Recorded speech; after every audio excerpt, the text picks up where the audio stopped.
Good morning, children. Today we are doing 5th chapter of history, the Age of Industrialization. In today's lesson, we will learn about the first unit of the chapter, Before the Industrial Revolution. Topics are Proto-Industrialization, Coming up of Factories, Pace of Industrial Change.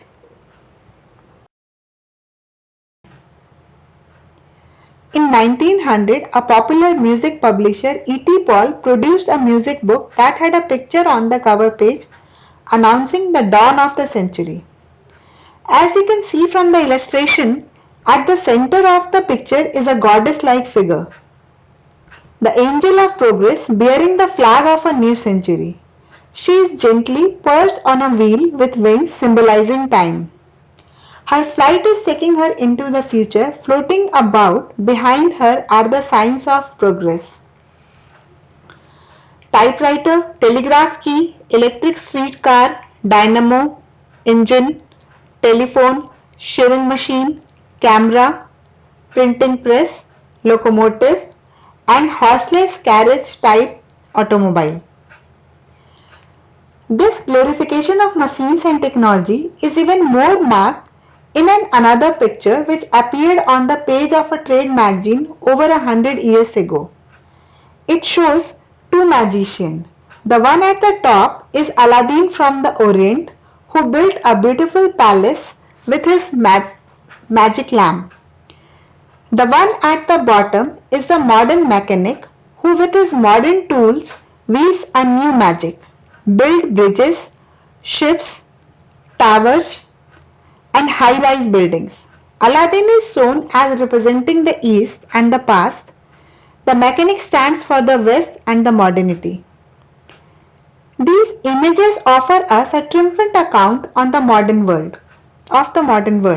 Within this account, the modern world is associated with rapid technological change and innovations, machines and factories, railways and steamships.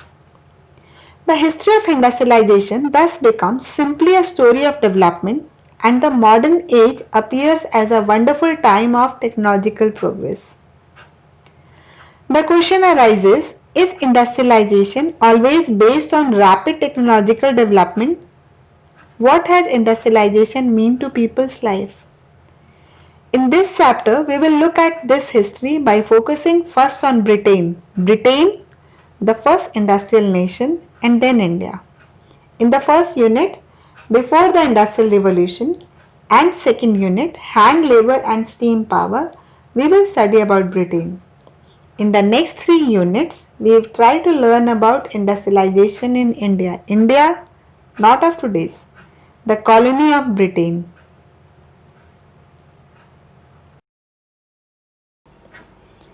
All too often, we associate industrialization with the growth of factory industry. When we talk of industrial production, we refer to factory production. When we talk of industrial workers, we mean factory workers.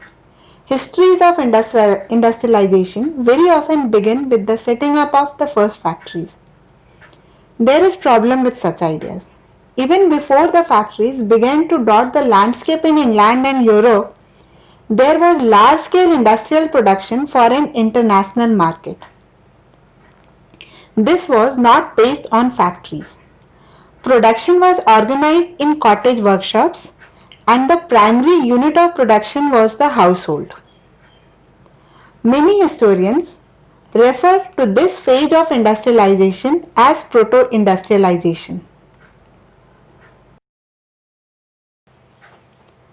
Let us now see how production was done during this phase. Though we are not having exact dates, many historians assume it was started around the 15th or 16th centuries.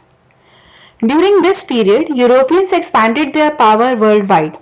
They increased their colonies in the Americas and Asia. In turn, trade and commerce also increased and demands for goods began growing. But merchants could not expand production within towns. This was because here urban crafts and trade guilds were powerful.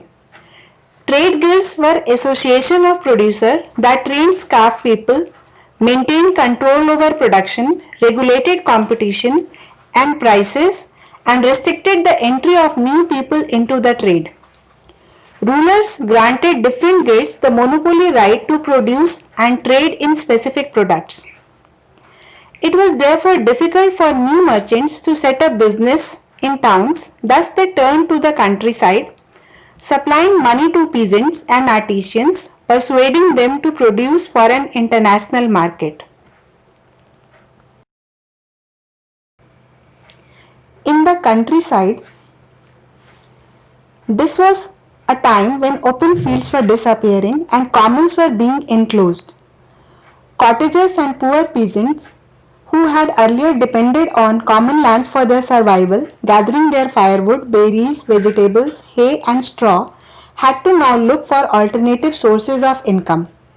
Many had tiny plots of land which could not provide work for all members of the household. So when merchants came around and offered advances to produce goods for them, peasant households eagerly agreed. By working for the merchants, they could remain in the countryside and continue to cultivate their small plots. It also allowed them a fuller use of their family labor resources. Income from proto-industrial production supplemented their shrinking income from cultivation. Within this system, a close relationship developed between the town and the countryside. A merchant clothier in England purchased wool from a wool stapler and carried it to the spinners. The yarn that was spun was taken in subsequent stages of production to weavers, fullers, and then to dyers. The finishing was done in London before the export merchant sold the cloth in the international market. This system developed a relationship between town and countryside. Merchants were based in towns, but the work was done mostly in the countryside.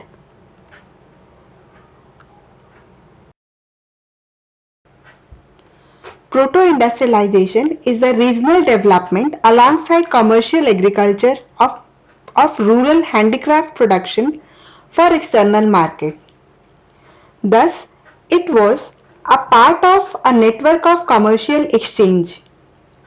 It was controlled by merchants and the goods were produced by a vast number of producers working within their family farms, not in factories. At each stage of production, 20 to 25 workers were employed by each merchant. This meant that each clothier was controlling hundreds of workers. Such developments in parts of Europe between the 16th and 19th centuries created the social economic conditions that led to the Industrial Revolution. The coming up of the factory. The earliest factories in England came up by the 1730s, but it was only in the late 18th century that the number of factories multiplied. The first symbol of the new era was cotton. Its production boomed in the late 19th century. A series of inventions in the 18th century increased the efficacy of each step of the production process. They enhanced the output per worker, enabling each worker to produce more, and they made possible the production of stronger threads and yarns. Richard Arkwright was an English inventor and a leading entrepreneur during the early Industrial Revolution. He is credited as the driving force behind the development of the spinning frame known as the water frame. His spinning frame known as the water frame after it was adapted to use water power, and he patented a rotary carding engine to convert raw cotton to cotton lap prior to spinning. He was the first to develop factories housing both mechanized carding and spinning operation. Arkwright's achievements was to combine power machinery, semi-skilled labor and the new raw material of cotton to create mass-produced yarn.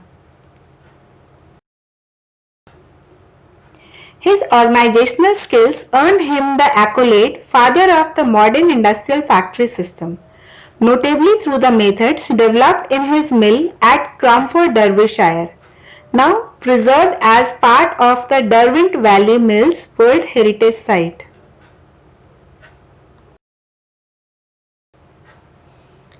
What changes came after the production started in the factory mill? Richard Arkwright created the cotton mill.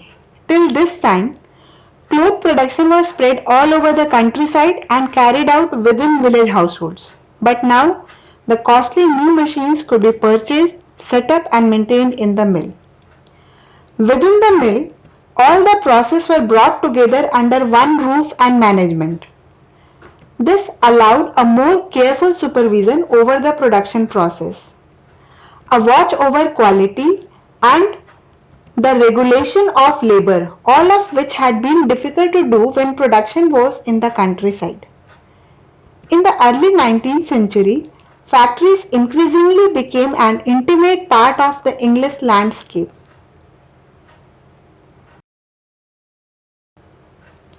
In the early 19th century, merchant clothiers concentrated their attention on the mills, almost forgetting the bylines and the workshops where production still continued. The question arises, how rapid was the process of industrialization? Does industrialization mean only the growth of factory industries? Let us see. The most dynamic industries in Britain were clearly cotton and metals, growing at rapid pace. Cotton was the leading sector in the first phase of industrialization up to the 1840s. After that, the iron and steel industry led the way. The new industries could not easily displace traditional industries even at the end of the 19th century. Less than 40% of the total workforce was employed in technologically advanced industrial sectors. Textiles was a dynamic sector, but large portion of the output was produced not within factories but outside within domestic units. The pace of change in the traditional industry was not set by the steam-powered cotton or metal industries, but they did not remain entirely stagnant either. Seemingly ordinary and small innovations were the basis of growth in many non-mechanized sectors such as food processing, building, pottery, glasswork, etc. Technological changes occurred slowly. They did not spread dramatically across the industrial landscape. New technology was expensive and merchants and industrialists were cautious about using it. The machines often broke down and repair was costly. They were not as effective as their inventors and manufacturers claimed. Historians now have come to increasingly recognize that the typical worker in the mid-19th century was not a machine operator but the traditional craftsperson and laborer.